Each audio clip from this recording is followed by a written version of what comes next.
The Story of Civilization, Part 2. The Life of Greece, being a history of Greek civilization from the beginnings and of civilization in the Near East, from the death of Alexander to the Roman conquest, with an introduction on the prehistoric culture of Crete by Durant.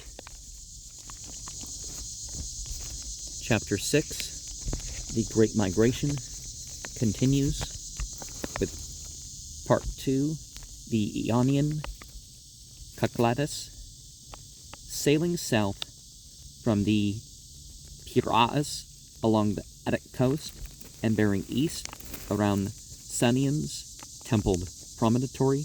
The traveler reaches the little isle of Chios, where, if we may believe the incredible, on the authority of Strabo and Plutarch, there was once a law that appears to have commanded those who were 60 years of age to drink hemlock in order that the food might be sufficient for the rest, and there was no memory of a case of adultery or seduction over a period of 700 years. Perhaps that is why her greatest poet exiled himself from Chios after reaching middle age.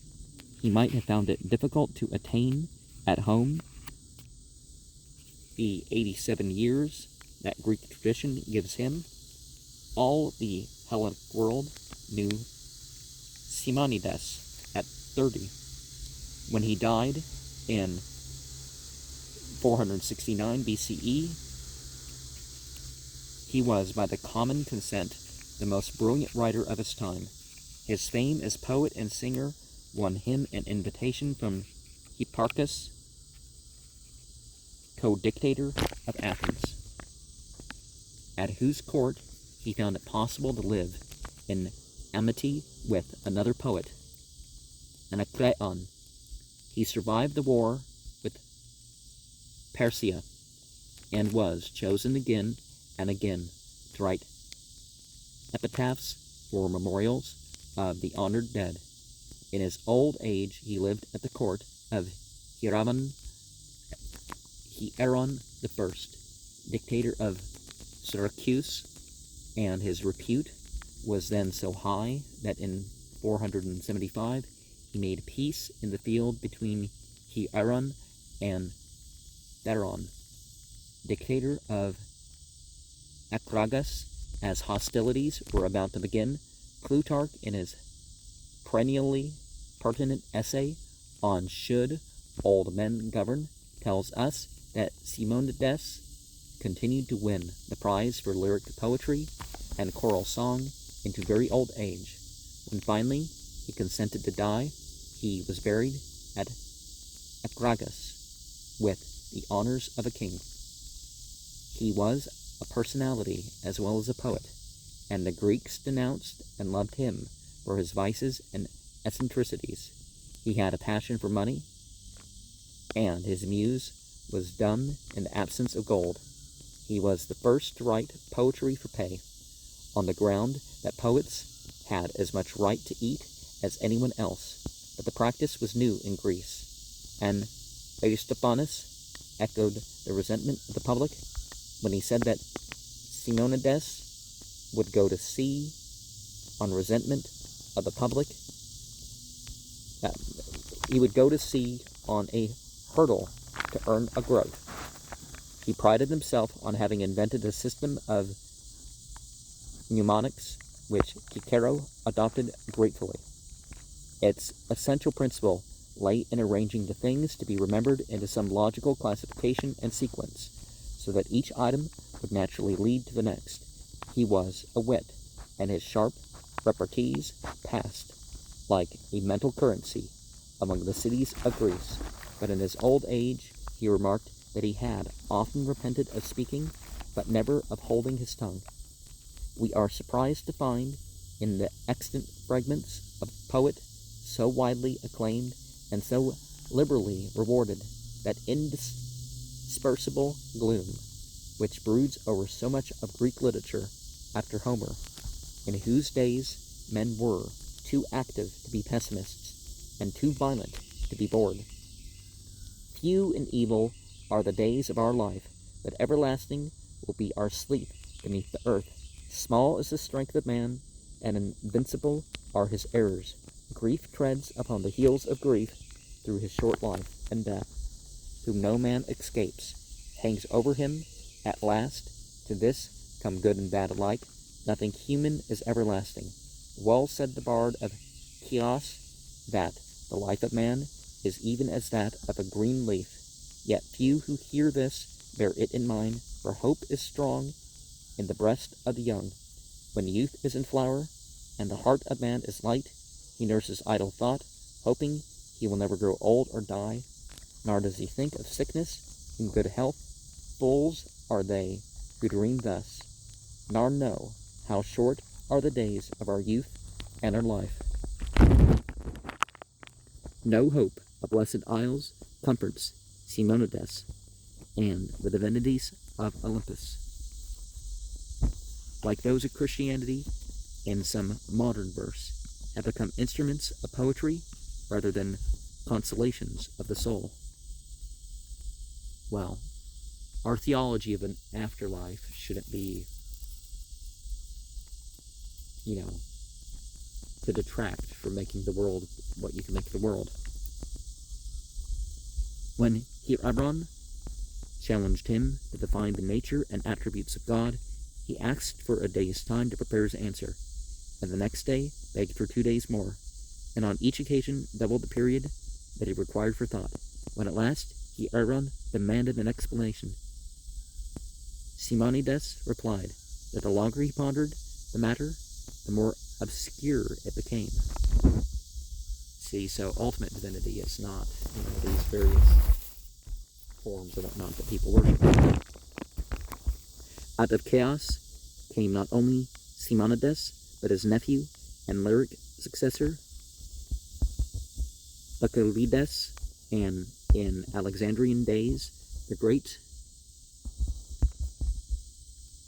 anatomist Erasistratus. We cannot say so much for Seriphos, or Andros, or Tenos, or Bacanos, or Sikanos, Arias, on Saras, live Pericades, 550 BCE about, who was reputed to have taught Pythagoras and have been the first philosopher to write in prose. On Delos, said Greek story, Apollo himself had been born. So sacred was the island as his sanctuary that both death and birth were forbidden within its borders. Those about to give birth or to die were hurriedly conveyed from its shores, and all known graves were emptied that the island might be purified. There, after the repulse of the Persians, Athens and her Ionian allies would keep the treasure of the Delian Confederacy. There, every 4th year, the Ionians met in pious but convivial assemblage to celebrate the festival of the handsome god.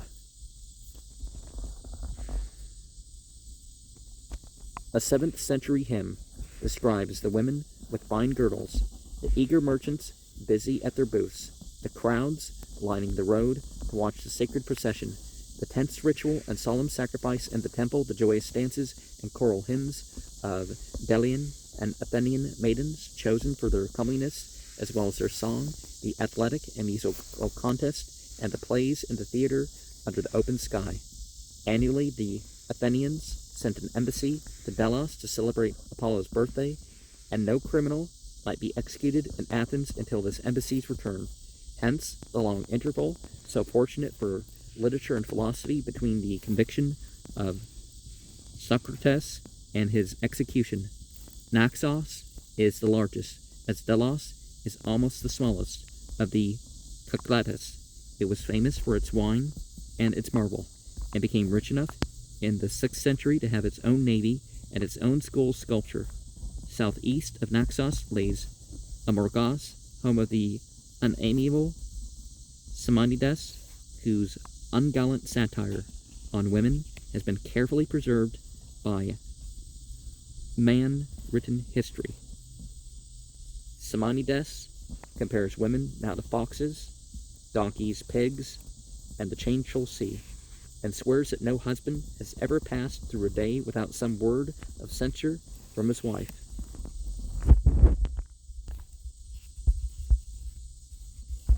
To the west lies Paros, almost composed of marble. Its citizens made their homes of it, and Praxiteles found there the translucent stone which he would carve and polish into the warmth and texture of human flesh. On this island, about the end of the 8th century BCE, Archilochus was born, son of a slave woman, but one of the greatest lyric singers of Greece. A soldier's fortune led him north to Thasos, where in a battle with the natives, he found his heels more valuable than his shield. He took to the one and abandoned the other, and lived to turn many a merry quip about his flight. Back in Paros, he fell in love with Neopula, daughter of the rich Lacumbes. He describes her as a modest lass, with tresses falling over her shoulders, and sighs as so many centuries have sighed, only to touch her hand. But Lacumbes, admiring the poet's verses more than his income, put an end to the affair, whereupon Archilochus aimed at him and Neopula and her sister such barbs of satiric verse that all three of them, legend assures us, hanged themselves. Archilochus turned his back sourly upon the figs and fishes of Paros, and became again a soldier of fortune. Finally, his heels having failed him, he was killed in battle against the Naxians. We learn from his poems that he was a man of rough speech to both friends and foes, with a disappointed lover's penchant for adultery.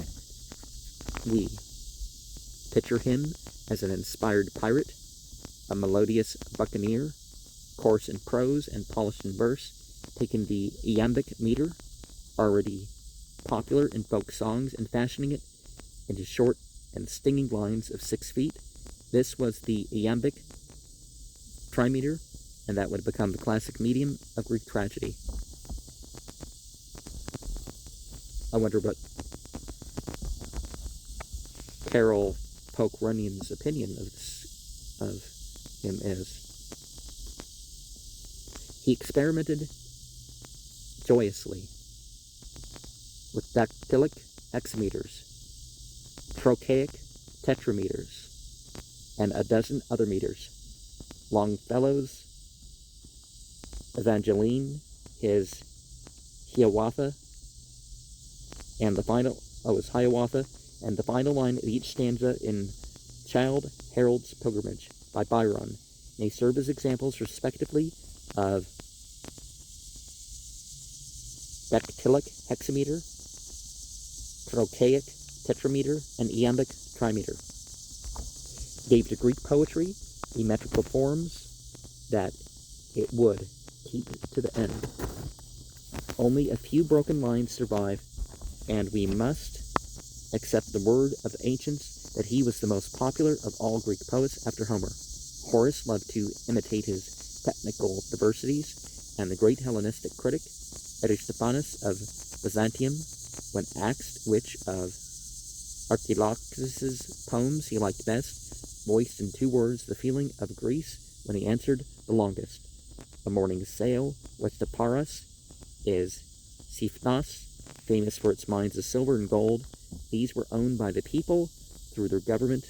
The yield was so rich that the island could set up at Delphi the Siphnian treasury with its placid Keraatides, erect many another monument, and yet distribute a substantial balance among the citizens at the end of every year. In 524 BCE, a band of freebooters from Samos landed on the island and exacted a tribute of 100 talents, the equivalent of 600,000 today. The rest of Greece accepted this heroic robbery with the equanimity and fortitude with which men are accustomed to bear the misfortunes of their friends. Well, one of the things about poets and other figures like that is they're going to say stuff that's entertaining. And it might not always be the best thing for them to have said.